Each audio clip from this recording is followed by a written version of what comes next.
Bila wanita bertanya, muslimah bertanya, "Ya Rasulullah, apakah sebab seorang wanita itu masuk ke dalam neraka?"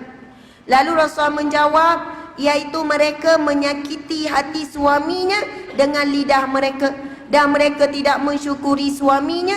Kemudian yang ketiga Nabi sebut, seseorang wanita itu apabila dia tidak menyukai sesuatu terhadap suaminya, dia boleh melupakan segala kebaikan suami. Minta maaflah kalau saya sebut tentang wanita je, nanti kita sebut pasal lelaki juga. Sebab dulu saya kerja perunding cara rumah tangga masa di JAKIM, di Jabatan Agama Islam Negeri Sembilan dulu.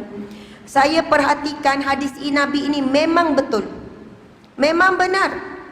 Dan saya melihat bagaimana wanita yang tabah, yang kuat, lalu diuji oleh Allah, lalu dia mengeluarkan kata-kata yang sangat merugikan diri sendiri. Contoh, wanita datang, "Ustazah, saya menderita dengan suami saya 30 tahun. Hidup saya menderita. Saya dah tak boleh tahan dah.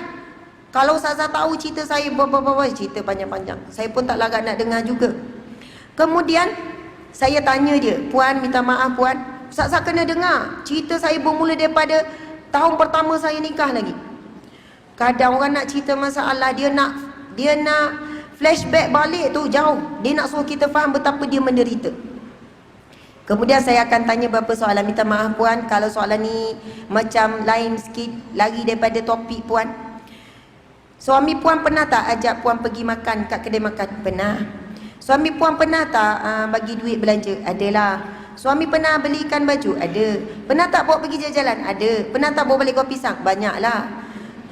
Lepas tu saya tanya, "Puan, tadi Puan cakap menderita sepanjang 30 tahun. Macam tak pernah langsung ada bahagia. Macam tak ada kebaikan langsung. Macam hari-hari tu buruk-buruk." "Tak adalah macam tu Ustazah, ibarat saja tadi tu." Jadi saya kata, bahaya Puan. Ini hadis Nabi sebut, di antara ciri-ciri wanita neraka, ahli neraka, wanita dicampakkan ke dalam neraka apabila dia tak suka tentang suaminya, lalu dia melupakan segala kebaikan suaminya. Na'udzubillahi min zalik. Mudah-mudahan kita tidak mempunyai ciri-ciri wanita ahli neraka tersebut. Amin ya rabbal alamin.